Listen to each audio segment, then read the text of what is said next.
तेन ब्रह्मदयादिको मह्यन्त्य सूर्या तेजो वारी मृदां यथा विधिमेव तृत्यसर्गो मृषा धाम्ना स्वेन सदा नरस्तकोकं सत्यं परम धीमहि।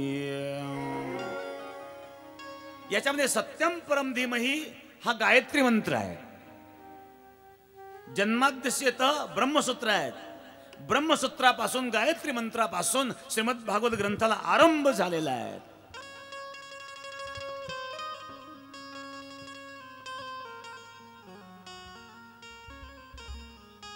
निगमकल्पतरोर् गलितं फलम्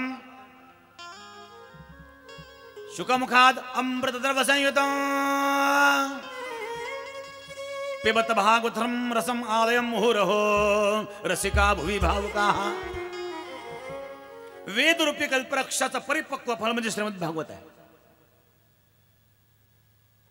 वेदरूपी कल्पवृक्षाचं फळ बरं का.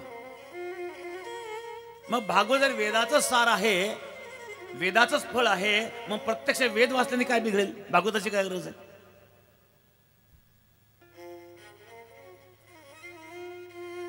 आंबा आहेत, आंब्यामध्ये जे रस आहे तो कुठून आलाय? आम्र वृक्षातून आलायत ना. पण आंबा खाल्ल्यानंतर जर स्वाद येईल तो आंब्याचा पाला खाल्ल्यावर येईल का? साल खाल्ल्यावर येईल का? खोड खाल्ल्यावर येईल का? मूळ खाल्ल्यावर येईल का? आंब्याचं झाड उपटून खाल्लं चालेल का? फळाचा जो आस्वाद आहे तो वृक्षात नाही आहे. तसं श्रीमद भागवत वेदाचा सार आहे, पण तो श्रीमद भागवतात जो रस आहे तो वेदात नाही आहे.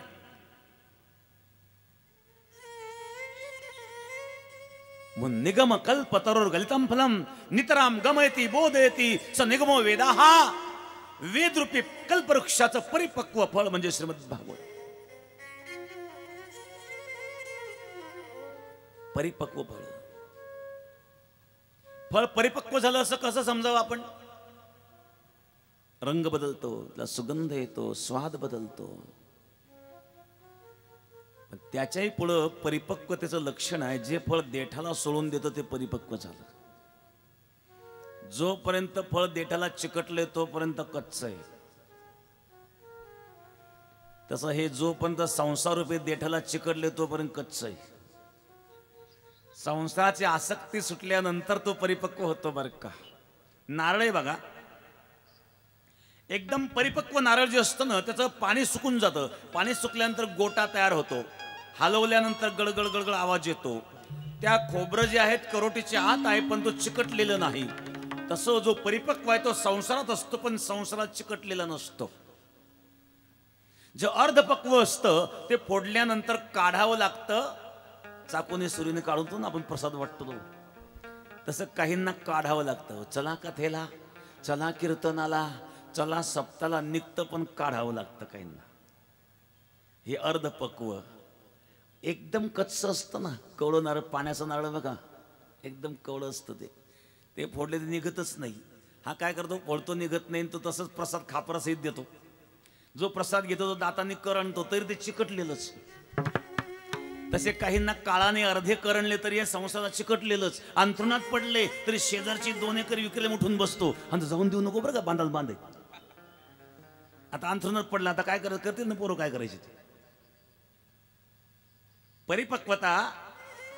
मग या ठिकाणी सांगितलं निगम कल्पतरोर् गलितं फलम. निगम म्हणजे वेद. वेदरूपी कल्पवृक्षाचं परिपक्व फळ. शुकमुखात अमृत द्रव संयुतम. शुकाचार्यांच्या मुखाने द्रवीभूत झालेलं अमृत भागवत कथामृत. पिबत भागवतम रसम आलयम मुहुरहो रसिका भुवि भावुकाः. याचा अधिकारी कोण आहेत? रसिक, भाविक, ज्याच्या अंतःकरणामध्ये भाव आहेत, श्रद्धा आहेत, जो कथा श्रवणाचा रसिक आहेत. आणि ही कथा भूलोकात आहेत, स्वर्गात नाही आहेत, वैकुंठातही नाही आहेत.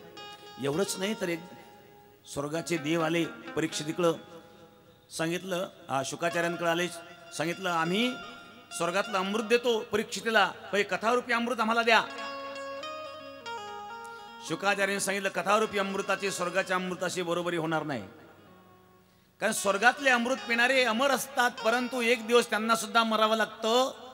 मग या पुण्याची पावटी सरे सवे चंद्रपणाची उठ उतरे. पुण्य संपल्यानंतर त्याला स्वर्गापासून त्यांचं पतन होतं. परंतु कथारूपी अमृत असं आहे, हे कथारूपी अमृत श्रवण केल्याच्या नंतर जन्म मरणापासून जीवाची मुक्ती होत असते. म्हणून स्वर्गातील अमृतापेक्षाही कथामृत श्रेष्ठ आहे.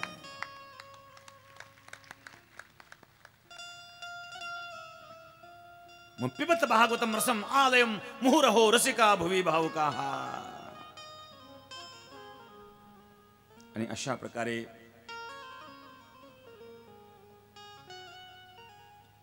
श्रीमद भागवत ग्रंथाला आरंभ. या प्रथम स्कंदाच्या 3ऱ्या अध्यायामध्ये भगवंताच्या 24 अवतारांचं वर्णन आहे बरं का. पहिला अवतार आहे सनक सनंदन सनातन सनत कुमार, दुसरा वाराह, तिसरा नारद, चौथा नर नारायण, 5वा कपिल, 6वा दत्तात्रेय, 7वा यज्ञ नारायण, 8वा ऋषभदेव, 9वा पृथु, 10वा मत्स्य, 11वा कुर्म, 12वा धन्वंतरी, 13वा मोहिनी, 14वा नृसिंह अवतार, 15वा वामन, 16वा परशुराम, 17वा वेदव्यास, 18वा श्रीराम, 19 बलराम, 20 कृष्ण, 21 हरी, 22 हंस, 23 बुद्ध आणि 24 कल्की. अशा 24 अवतारांचं वर्णन आहे. जैन परंपरेमध्ये 24 तीर्थंकर मानतात आणि श्रीमद भागवतामध्ये 24 भगवंताचे अवतार मानलेले आहेत. आणि जैन बांधवांमध्ये ऋषभदेव एक तीर्थंकर मानलेले आहेत. भागवतामध्ये या ऋषभदेवाचा 8वा नंबर आहे की 8वा अवतार ईश्वरही 8वा अवतार म्हणजे ऋषभदेव आहेत,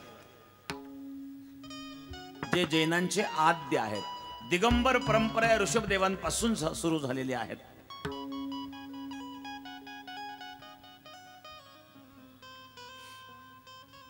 मग भगवान अवतार का धारण करतात? यदा यदा हि धर्मस्य ग्लानिर्भवति भारत व्युत्थानमधर्मस्य तदात्मानं सृजाम्यहं परित्राणाय साधूनां विनाशाय च दुष्कृतां धर्म संस्थापनार्थाय संभवामि युगे युगे. युगायुगांतराला भगवान अवतार धारण करतात धर्म संस्थापनार्थाय, धर्माच्या संस्थापनेकरता अवतार धारण करतात. मी सांगत होतो व्यासांचं हृदय दग्ध झालेलं आहे.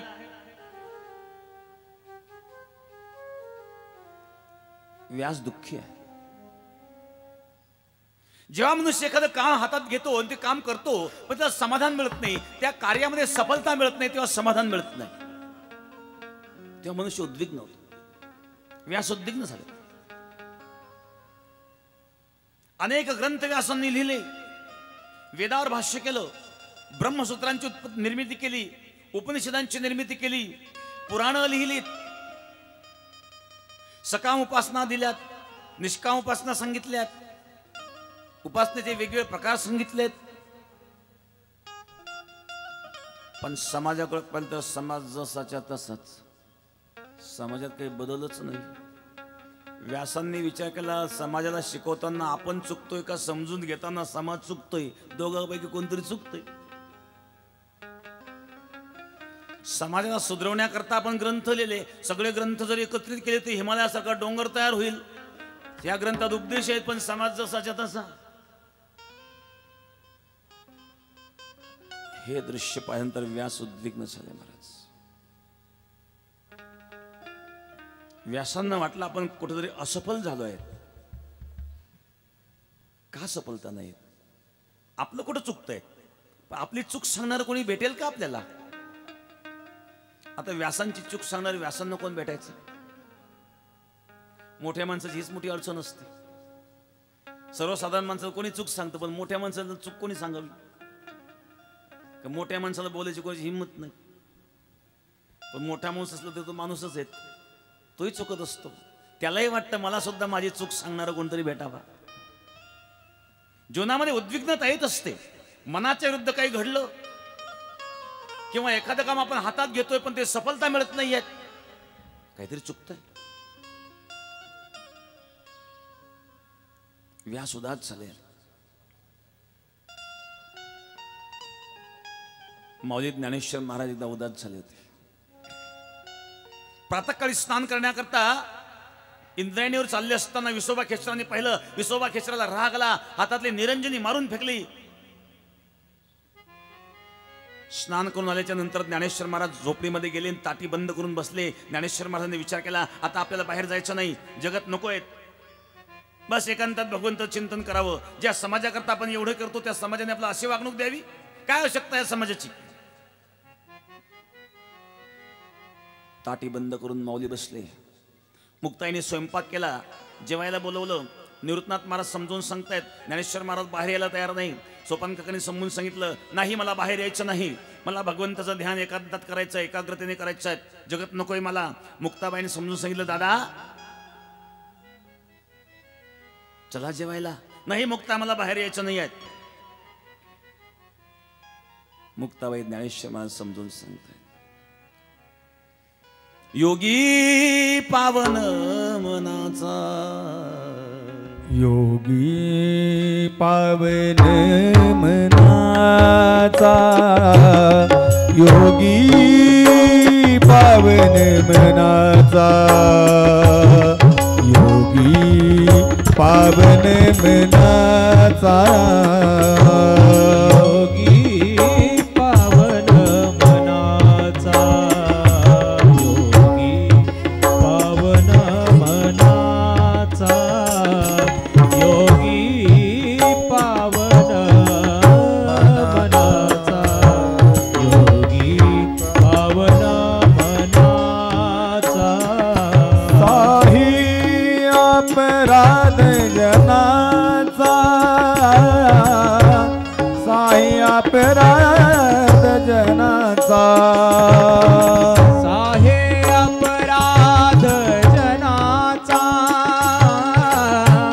साहे अपराध जनाचा, साहे अपराध जनाचा, साहे अपराध जनाचा, साहे अपराध जनाचा, साहे अपराध जनाचा, योगी पावन मनाचा, योगी पावन मनाचा, योगी पावन मनाचा, योगी पावन मनाचा, योगी पावन मनाचा, योगी पावन मनाचा, योगी पावन मनाचा, योगी पावन मनाचा.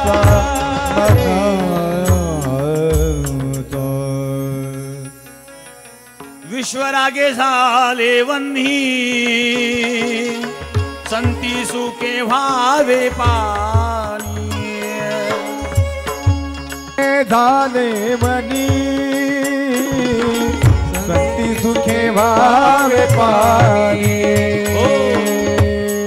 मुक्ताबाई समजून सांगतात, योगी पावन मनाचा, साहे अपराध जनाचा. दादा, योगी कोणाला म्हणतात? जो जगाचा अपराध सहन करतो तोच खरा योगी आहे. विश्वरागे झाले वन्ही, संती सुखे व्हावे पाणी. दादा, विश्व जर रागाने अग्नी झाला ना तर साधूने पाणी व्हायचं असतं, अग्नी पाण्याने विझत असतो.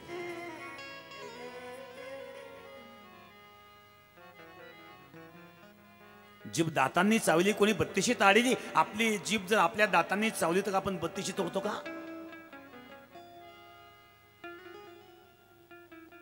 मुक्ताबाईंनी ज्ञानेश्वर महाराजांना समजून सांगितलं. ज्ञानी आहेत, ते राजे आहेत ज्ञानेश्वर महाराज, पण तेही उद्विग्न झाले. तेव्हा मुक्ताईने समजून सांगितलं, ज्यावेळेला मनुष्य उद्विग्न होतो ना तेव्हा कोणीतरी जवळची अशी प्रेमाची व्यक्ती असावी की त्या व्यक्तीने त्या व्यक्तीला समजून सांगावं.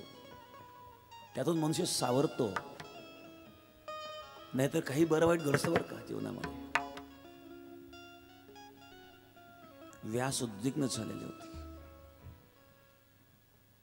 माझी चूक सांगणारा मला कोणी भेटेल का? काय चुकतंय माझं? कुठेतरी अधुरेपणा वाटतोय मला.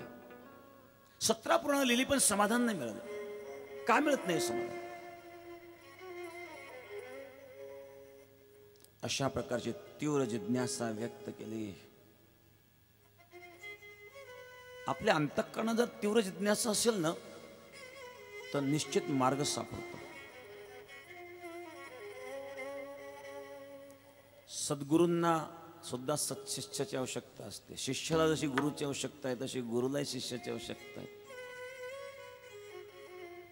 स्वामी रामकृष्ण परमहंसासारखे गुरु विवेकानंदांना लाभले. विवेकानंदांचं भाग्य आहे. पण विवेकानंदांसारखे शिष्य परमहंसांना मिळाले हे परमहंसाचं कमी भाग्य नाही आहे. कारण योग्य शिष्य मिळणं हे गुरुचंही भाग्यच असतं. सगळ्यांच्या भाग्यात योग्य शिष्य नसतात. योग्य गुरु मिळणं शिष्याचं भाग्य आहे, तसं योग्य शिष्य मिळणं हे गुरुचंही भाग्य असतं. गुरु जसा शिष्याचा शोध घेतो तसं शिष्य जसा गुरुचा शोध घेतो त्याप्रमाणे गुरु देखील शिष्याचा शोध घेत असतो. आणि म्हणून व्यासांनी तीव्र जिज्ञासा व्यक्त केली. आणि त्यावेळेला ही हाक नारदांनी ऐकली. नारायण नारायण नारायण हरी नारायण हरी नारायण हरी बोल. नारायण हरी नारायण